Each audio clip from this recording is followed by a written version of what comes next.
ଆପଣ ଯଦି ଓଡିଶାର ଯେ କୌଣସି ଘରକୁ ଯିବେ ଦେଖିବେ ତାଙ୍କ ଘରେ ବାହାଘର ହେଇଥିବ। କାହା ଘରେ ବାହାଘର ହେଇନି କହିଲ? ବାହାଘର କାହା ଘରେ ହେଇନି? ସମସ୍ତଙ୍କ ଘରେ ବାହାଘର ହେଇଥିବ। ବାହାଘରରେ କେତେ ଟଙ୍କା ଖର୍ଚ୍ଚ ହଉଛି? ଲକ୍ଷ ଲକ୍ଷ ଟଙ୍କା ଖର୍ଚ୍ଚ ହଉଛି। ଆଚ୍ଛା, କାହା ଘରେ ମୃତ୍ୟୁ ପରେ ଯୋଉ ଅନ୍त्यେଷ୍ଟି କ୍ରିୟା କରାହେଇନି? ଅନ୍त्यେଷ୍ଟି କ୍ରିୟା ବୁଝିପାରୁଛ ନା? ଗୋଟେ ମଣିଷ ମରିଗଲା ପରେ ଯୋଉ କାର୍ଯ୍ୟକ୍ରମ କରାଯାଏ, କାହା ଘରେ ହେଇନି? ସମସ୍ତଙ୍କ ଘରେ ହେଇଛି।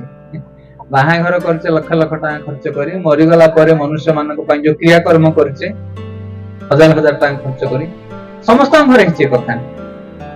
କିଏ ଘର ତୋଳେନି କାହା ଘରେ? ଘର ଅଛି ମାନେ ତ ଘର ତୋଳା ହେଇଛି। ଘରେ କେତେ ଟଙ୍କା ଖର୍ଚ୍ଚ ହେଇଛି? ହଜାର ହଜାର ଟଙ୍କା ଲୋକ ଘର ଖର୍ଚ୍ଚ କରୁଛନ୍ତି। କିନ୍ତୁ ସତସଙ୍ଗ କେତେ ଜଣ ଘରେ ହେଇଛି?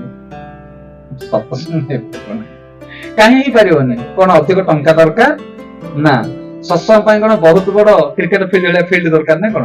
ଏବେ ତାଙ୍କ ଘର ଚଉଡା କେତେ ଦେଖ, ତଥାପି ହେଇଗଲା କି ନାଇଁ ସତ୍ସଙ୍ଗ?